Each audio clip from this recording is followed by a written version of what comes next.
Hey guys, wanted to come back on here because I wanted to first dedicate that first video to about what I felt should have been not snubbed or anything. And again, if it sounded like I was being biased a little bit, well, it's because I'm a fan and I want to see a show like MLP at least get some recognition again before it finally rides off into the sunset.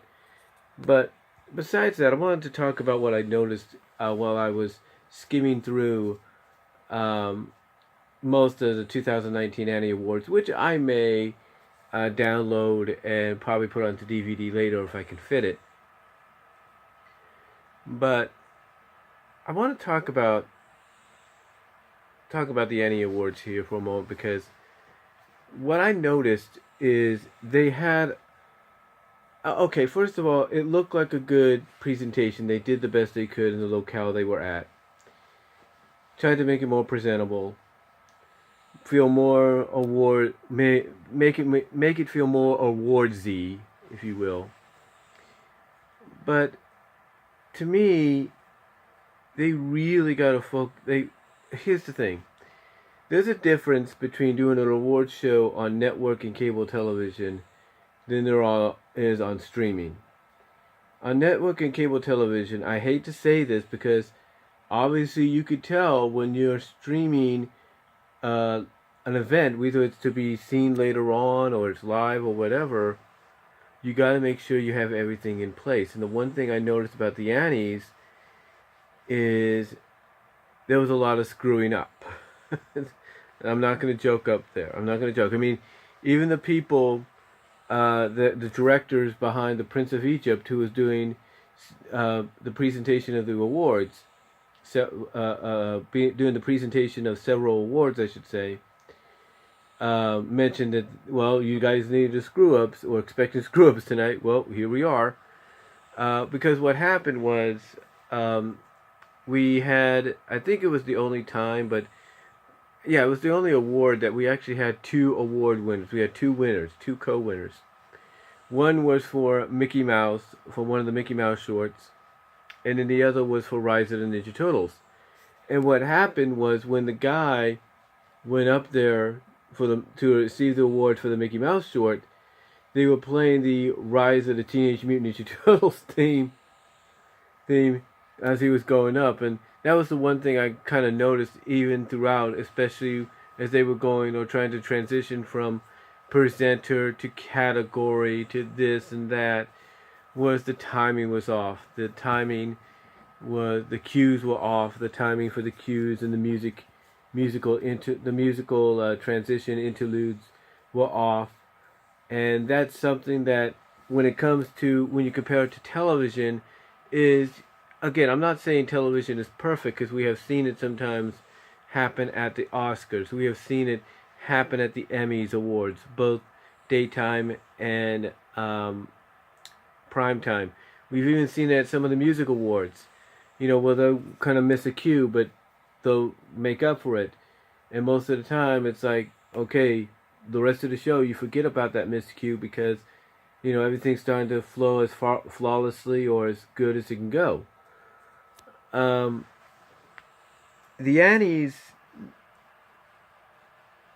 doing it on streaming, it works, but you can definitely tell that they don't have the people in charge to kind of cue things up right because they're trying to make it feel as presentational and awardsy and almost on equal footing, but it needs more work.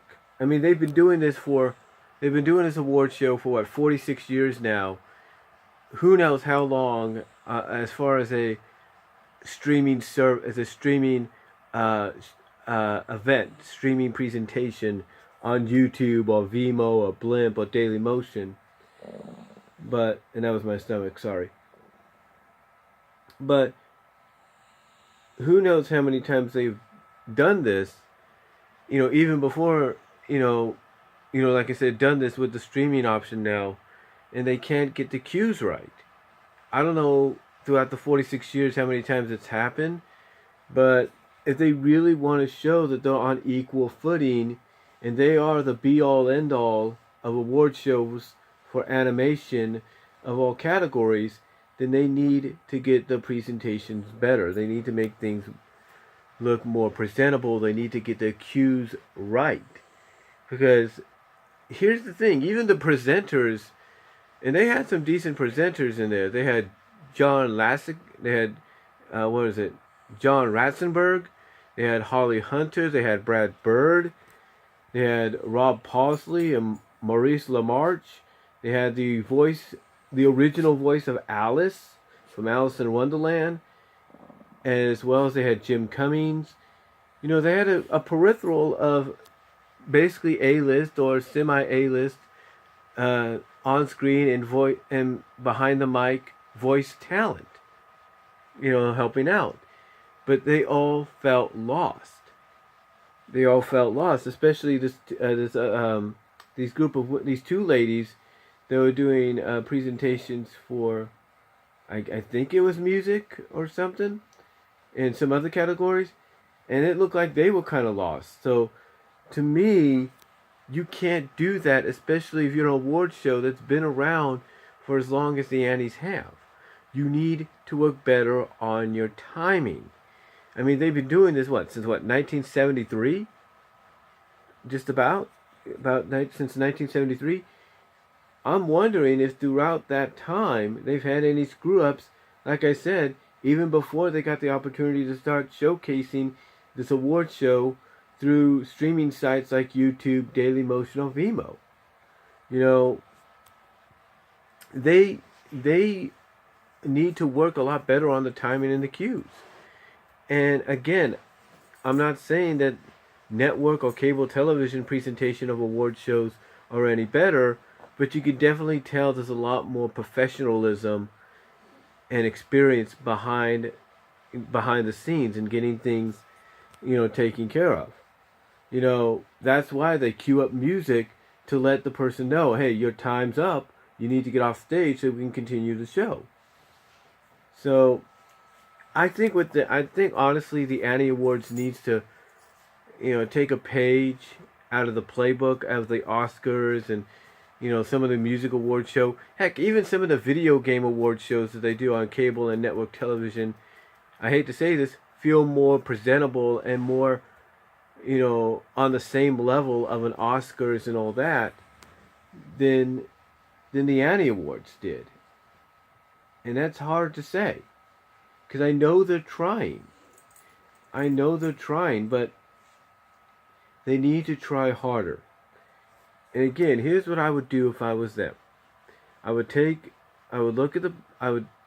a page out of the Oscars, out of the Grammys, out of the AMAs, which is the American Music Awards, the CMAs, wherever, the Emmys, primetime, daytime, whatever. And even the video games, I would take notes out of by watching each and every one of those award shows, the People Award shows, the Billboards, the SAGs, you name it, the Golden Globes, the Tonys. I would take notes. I would watch each and every one of these shows, or I would talk to the people in charge or who play very integral, important parts behind the scenes to figure out what can I do to improve on my presentation of the Annie Awards. That's what I would do. I would go and study and try to take notes and try to figure out from their playbook, what can I utilize to make the Annies more presentable in 2020. That's what I would do. Because you are literally now 4 years away from 50 years of the Annies. Do you want your 50th presentation of the Annie Awards to look unprofessional, or do you want it to look like it is truly the Oscars of animation? Again, what I would do is go and study, take a page out of the playbook of all these other award shows and see what works for them or what has worked for them, so I can utilize it in the future to make the Annie Awards more presentable and not come off as unprofessional, not come off as amateurish, and so I can make sure that when I have my presenters on stage, they are, they have the cue, not just my presenters, but my the award winners, that I have my music queued up or my time queued up for them to go on stage, say what they have to do real quickly, and get off. I make sure I try to get that all set up and ready to go and not mess up. As well as, make sure that if we have a double winner, like they did at the Annie's towards the end of the evening, that I make sure that the right music gets played for the first winner, and then I make sure the right music gets played for the second winner. You kind of get the idea. So, to me, I'm not saying the Annie Awards weren't bad, but I'm just saying they need a lot more work. And I think anybody watching would agree with that. So, let me know what you guys all think down below. Comment if you like. Love to hear what you guys have to say on it, what your thoughts are. Tell me if you've seen anything similar like this with the Annie Awards or any other award show, whether the streaming or on network or cable television. Let me know down below. Comment if you like, and I'll talk to y'all later.